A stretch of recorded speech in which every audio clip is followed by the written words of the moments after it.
تحصیل علم کے بعد دوسری چیز میں جو دیکھتا ہوں اولیاء کرام کے اندر، وہ میں دیکھتا ہوں توحید اور رسالت کے بارے میں ان کا کیا کنسپٹ ہے. کیونکہ دھندلا کر دیا ہے اولیاء کرام کا تصور لوگوں کی نظر کے اندر. لوگ اولیاء کرام کو پتہ نہیں کیا سمجھتے ہیں.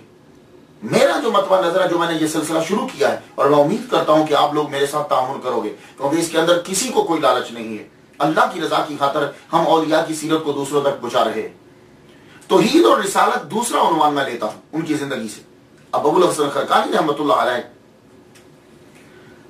میں دیکھتا ہوں کہ یہ توحید پر ان کا ایمان اور حضور پر ان کا ایمان اور اس کا اظہار وہ کیسے کرتے ہیں. سنیے، آپ ایک دن فرماتے ہیں، اے اللہ میں ہر جگہ تیرا غلام ہوں، تیرا بندہ ہوں، اور تیرے محبوب سلطان الانبیاء کا میں نوکر ہوں.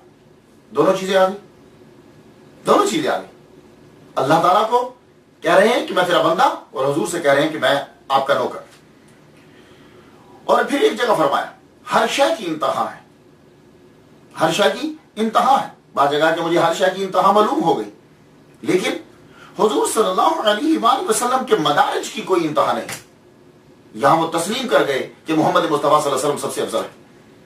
حضور کے مدارج کی کوئی انتہا نہیں، اور اللہ کی مغفرت کی بھی کوئی انتہا نہیں.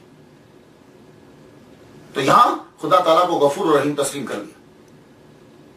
اور پھر ایک جگہ یوں اقرار اور اظہار کیا، اور یہ بالکل رسالت پر ایمان، مکمل ایمان. کہتے ہیں کہ ابو الحسن اس قافلے میں شامل ہے جس میں سب سے آگے اللہ ہے، پھر میرے سردار، میرے پیشوا حضرت محمد مصطفیٰ صلی اللہ علیہ وسلم ہے، اللہ کا کلام، سنت رسول، پھر صحابہ اور فقہاء اعظم، اور وہ لوگ بہت ہی بانصیب ہیں جو اس مبارک قافلہ میں شامل ہیں. یہ سنتے جائیے گا، اور جب ان چیزوں کو آپ سن لیں تو پھر کبھی کسی کی بات مت سنیے گا کہ اس نے کہا کہ میں یہ نو. آپ کہہ رہے ہیں کہ میرے قافلے کا سردار سب سے آگے اللہ پاک ہے، اور مخلوق میں اللہ کے بعد محمد صلی اللہ علیہ وسلم، پھر صحابہ کرام، پھر فقہاء.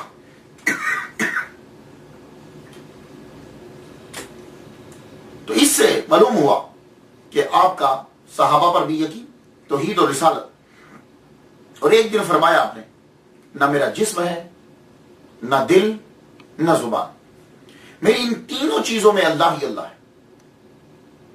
قل ان صلاتی و نسکی و محیای و مماتی للہ رب العالمین. ہر شے ہمارا جسم تک ہمارا نہیں، تینوں پر اللہ ہی اللہ ہے. فرمایا جس دل میں اللہ کے سوا کوئی اور ہو وہ دل مردہ ہے.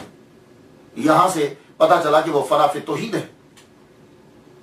اور فرماتے ہیں ساری عمر اس طرح گزاری ہے کہ ایک سجدہ بھی فرمان مصطفیٰ صلی اللہ علیہ وآلہ وسلم کے خلاف نہیں کیا. یہاں سے اتباع سنت کا ثبوت بھی مل گیا. اور یہ سب کچھ آپ پڑھنے کے بعد جو میں نے آپ کو مختصر پیش کیا ہے، کیا کوئی کہہ سکتا ہے کہ انہوں نے یہ کہا ہو کہ میرا مرتبہ حضور سے زیادہ ہے؟ لا حول ولا قوت الا باللہ العلی. تو یہ چیزیں آپ لوگ بھی یاد رکھیے، یہ سرمایہ ہے ہمارا، یہ فیوز و برکات کا منبع ہے، اور ہم نے لوگوں کو کلیئر بتانا ہے کہ انہوں نے کیا کہا ہے. اور صحابہ کے متعلق آپ کا عقیدہ ابو الحسن خرقانی رحمۃ اللہ کا یہ تھا. آپ فرماتے ہیں کہ ہر وقت حضرت ابوبکر صدیق رضی اللہ تعالیٰ عنہ کا دل خدا تعالیٰ کی یاد سے بھرا رہتا تھا، یعنی کبھی غافل نہیں ہوا. اور حضرت عمر رضی اللہ تعالیٰ عنہ کے دل، اس کے اندر اللہ تعالیٰ کی حیبت ہوتی تھی ہر وقت. اور حضرت عثمان غنی رضی اللہ تعالیٰ عنہ کے دل میں ہر وقت رب تعالیٰ کی شرم و حیا.